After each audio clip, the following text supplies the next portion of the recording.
Kalian ini semuanya haram kecuali yang dihalalkan oleh Allah. Lu lebih sakti dari agama gua loh. Belum diluncurin, udah keluar dulu izinnya.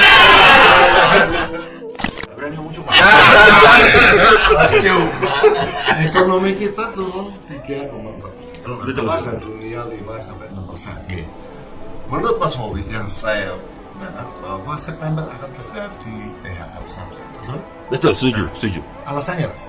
Jadi gini, saya ini punya satu unit usaha, itu bidang corporate training. Jadi cukup besar, udah hampir 10 tahun organisasi itu. Jadi kami itu punya klien adalah bank nasional, punya perusahaan tambang dan lain sebagainya.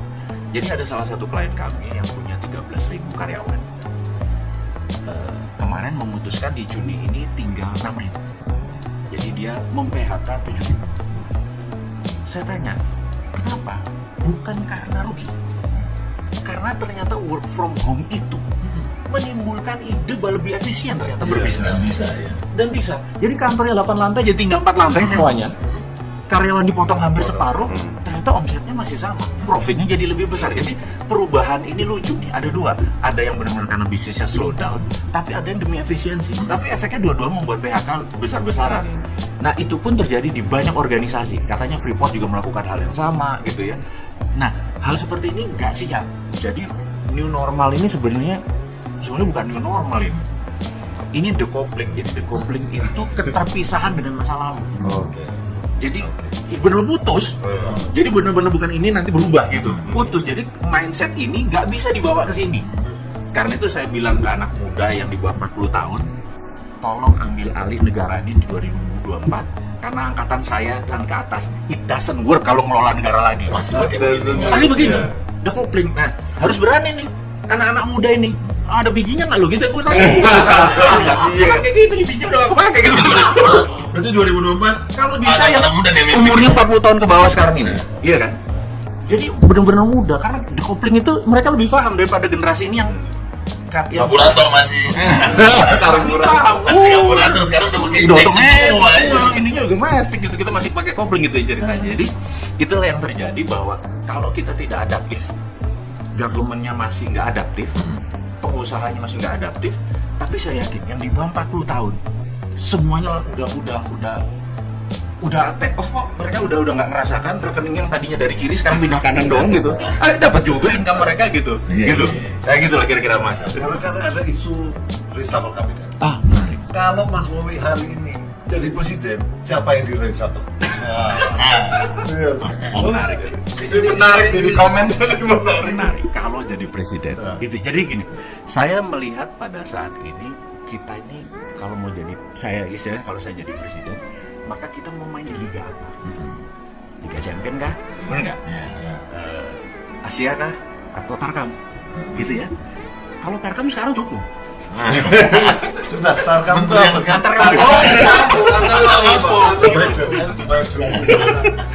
Antar kampung ini sekarang cukup. Gitu. Tapi kan CCM-nya, cita-cita mulianya Liga Champion dong. pengen Liga Champion. Ya harus ada Messi dong di situ. Harus ada Ronaldo dong di situ. Gitu. Nah, sekarang kita bedah. Player kita ini ada 34 kementerian. Nah, siapa Messi-nya? Siapa Ronaldonya? Ada banyak putra bangsa yang terbaik saat ini yang bisa jadi Messi gitu. Dan kita Sekarang ini belum ada ya, belum ada Messi-nya. Siapa yang lebih substitute nih udah mau masuk injury time nih? sama kamu. Kayaknya semua yang diganti dong. Semua diganti. Semua. Makanya liganya. Kalau kita bilang sepakat antar kampung lagi ya wes ganti beberapa aja. Bener nggak? Tapi kalau Liga Champion capek bos. Kita kalau nggak penontonnya duitnya kalau Liga Champion kan banyak kan? Gitu kan? Harus Liga Champion. Mungkin itu pemainnya pakai sponsor sendiri ya sekarang ya. tapi kan sistem partai kayak gini kan nggak mungkin gantiin dengan tidak kompromi dengan partai bisa kejutan. Setuju. Jadi gini. Kan pasti bargaining power sama partai ini kan yang menurut saya suatu hari kan ujung-ujungnya adalah kesadaran nasional. Kalau kita berjamaah happy. Jadi gini. Sewaktu tahun 45 kita merdeka karena kita semua punya satu rasa yaitu menderita semua. Namanya common sorrow, menderita kabeh. Dengan satu ini kita pengen merdeka. Begitu sudah merdeka selama 70 sekian tahun ini, common sorrow-nya hilang karena ada yang sudah happy, ada yang masih sorrow. Bener nggak? Masih sorrow. Nah, gitu. Rezeki tidak merata. Rezekinya kayak hujan. Nah, ke depan kalau kita sepakat ingin common happy, seneng bareng, harus ada yang berani berkorban, termasuk partai. Nah, kita sepakat nih, kita mau jadi juara liga, kita mau seneng bareng, masih mau memenuhi ego partai, gitu kan? Nah, sekarang juri yang baik ini kan rakyat kan. Kalau saya nih, sekali lagi, Kang Mas, aku cuma ngingetin, 80% uang beredar milik swasta di luar pemerintah dikuasai hanya 2.000 akun. 2.000 akun itu kalau satu orang punya 2-3 akun, tidak lebih 250 orang keluarga atau grup. Ya, ini realita nih, realita. Nah, mereka ini kalau saya jadi presiden, bukan menteri yang saya ganti. Saya kumpulin nih 200 orang ini. Katanya, duit gua taruh di mana? Paspor dulu ditaruh. Ini live TV live kayak gini, live TV taruh dulu. Taruh berapa? Kapan masuk ke Indonesia? Misalnya ada 1 triliunnya di Swiss ya. Kapan balik ke Indonesia? 2 bulan. Oke, tak pegang paspornya ya, 2 bulan lagi balik, bener nggak? Kumpulin paspornya. Dia nggak bisa kemana-mana kan? Kalau dia nggak balikin ini, dia nggak bisa kemana-mana. Kadang-kadang sakit dia harus keluar negeri, tapi ini saya yakin tuh dia balik, gitu. Ini, nah dengan baliknya ini akan membuat ekonomi muter cepat. Nah, menurut saya menteri sekarang kalau sudah dikamplengi ini, pasti self defense mekanismenya keluar. Kan malu kan dia, iya kan? Ada juga mungkin yang nggak malu ya. Tapi kita anggap kayak kita semua mereka yang punya rosol gitu ya. Menurut saya gigi 5 semua kalau ini datang. Itu menurutku. Jadi mungkin bukan orangnya, tapi sistemnya dulu mungkin kita balik. Jadi gini, maksudnya kenapa sistem? Di Singapura itu sistemnya baik. Waktu kita ke sana kita ngeludah aja nggak berani. Benar. Kita ngantri, bener. Tapi orang Singapura begitu ke Mangga 2, dia ngeludah juga. Melakukan hal yang sama dengan orang sistemnya. Jadi sistemnya. Jadi udah deh kita nggak bicara dulu, kita ganti sistem. No. Sistemnya. Iya. Jadi ada yang diganti ya. Rusak.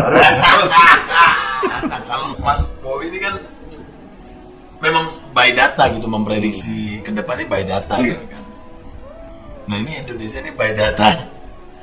Ini emang kita lagi war juga apa gimana nih perekonomian itu? Jadi kalau lihat dari fakta sekarang, karena minoritas mengontrol mayoritas, di saat COVID ini sudah turun, mereka belum mau bergerak.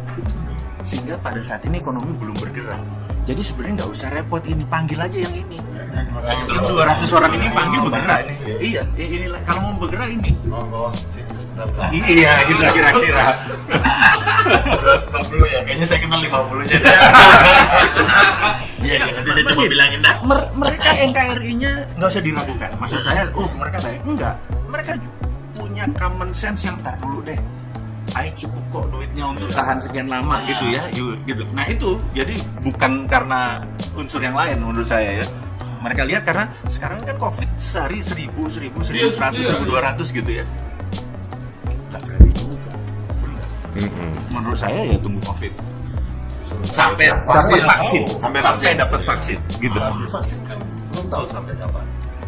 Kalau yang kita pikir kalau Trump lagi jadi presiden, vaksinnya nggak keluar. Begitu. Iya, ini kan kita bocorin sekarang. Bisnis. It's all about business. Iya. Karena kita tahu bahwa di zamannya Partai Demokratnya Amerika, bukan Partai Demokratnya ini ya, Partai Demokratnya Amerika itu zamannya Obama dulu ada namanya Obamacare. Obamacare itu farmasi, panen akbar, tajam melintir tir gitu ya, gitu. Begitu sama Trump darlingnya dia adalah industrial complex, military industrial complex. Duitnya turun ke militer untuk perang, gitu. Karena kan Republik emang doyan perang, cowboy kan. Nah ini pasukan yang ketinggalan ini kan enak, merasakan enaknya. Sementara mereka udah punya pabrik di Cina, pabrik di mana segala macam itu. Mereka pengen berkuasa lagi. Nah menyebarkan vaksin ini adalah lo turun. Ini lokasi nih, baru gending. Masalahnya kalau Trump kepilih lagi, itu wah berat. Ini. Nah, waktu kemarin Tapi itu kan, kalau Mas Bowie kamu kepilih nggak? nah menarik nih. Jadi saya merasa bahwa semua ini kan negosiasi. Kemarin itu di Hawaii hari Kamis, minggu yang lalu negosiasi besar-besaran di Amerika diwakili Pompeo, orang nomor 3 third in command ya. Jadi di Cina diwakili orang nomor 2. Jadi serius sekali. Saya yang heran satupun TV nasional tidak meliput, satupun tidak ada yang membahas. Kayak nggak peduli bahwa dua raksasa perang nih kayak kita ngurusi yang di sini aja. Gitu. Antar kamu mas. Antar kampung gitu. Jadi Di saya sini sibuk goes. Nah, saya memperhatikan, nah di hari Sabtu kita dibocorin. Begitu dibocorin saya bilang, oh gila nih si Jinping. Gitu ya. Harus dibocorin nggak? Bocorin dong. Enggak dibayar kok saya.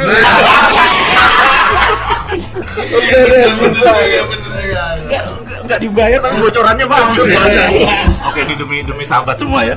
Jadi yang diomongin si Jinping adalah dia akan membeli gandum dan membeli kedelai Amerika dari petani Amerika langsung sampai November.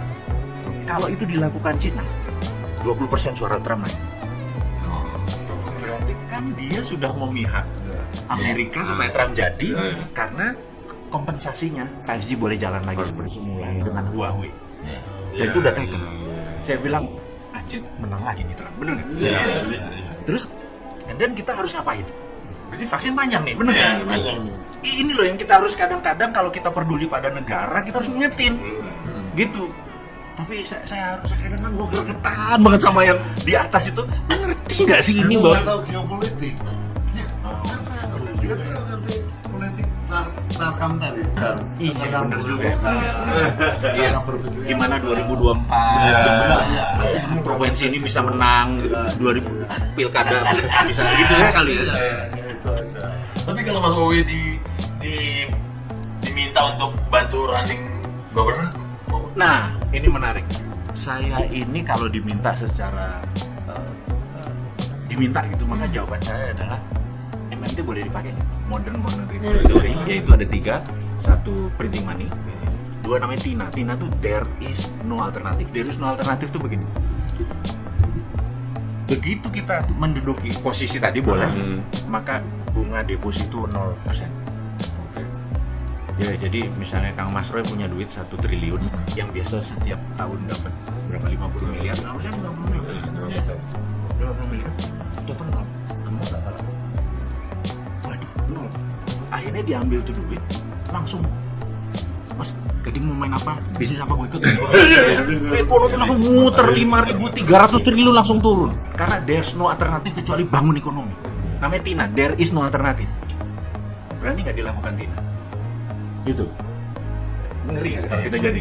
Terus kalau nggak berani ya ngapain gue duduk di sana, orang ekonomi nggak kerja. Jadi 1 printing money harus disetujui dengan project. Nah project harus jadi dulu baru printing money, ya bukan konsepnya ini mau diapain dulu. Misal bangun ibu kota baru perlu 400 triliun. Oke, printnya sesuai itu gitu ya. Terus apa lagi? Bangun kawasan ekonomi khusus 50 biji. Oke, duitnya ke sini udah selesai. Terkontrol. Itu printing money-nya. 2 adalah tadi TINA gitu. Yang ketiga adalah TIARA. There is other reasonable alternative. Dedolarisasi. Jangan pakai dolar. Tidak pakai dolar. Pakai rupiah. Pakai rupiah. Jangan sekarang dedolarisasi malah pakai yuan. Aduh, apa bedanya? Harus berdaulat rupiahnya gitu. Nah, kan agak gila kan? Karena nggak cocok kan artinya kan? Nah, makanya saya mau titipin ke anak-anak muda 2024 gua ajarin, lu mainin ya. Lu pasti sukses negaranya. Kalau ini nggak bisa, tak kasih gitu. Ini udah belajar nih harusnya. Nah, teman-teman harus belajar nih. Nah, ini boleh. Nanya cepet nih. Oke. Ini ada pertanyaan cepet nih. Jawab dengan cepet dalam 1 kalimat ya. Jokowi. Top. Prabowo. Tidak top. Ahok. Oh, top. Anies Baswedan. Sama Ahok. Soeharto. Better than Jokowi. Soekarno. Dia bapak bangsa. Terakhir Bill Gates. My idol. Ini ada sih yang terakhir. Apa? Bowie. Waduh. Saya wong apa? Wong desa rezeki kota. Ntar gue jadi lupa. Gue jadi lupa gue ininya. Gue tagline gue jadi lupa sendiri. Sontoloyo. Ya udah, ulangi lagi. Wowi. Sontoloyo. Gila lo ini ngobrol sama Mas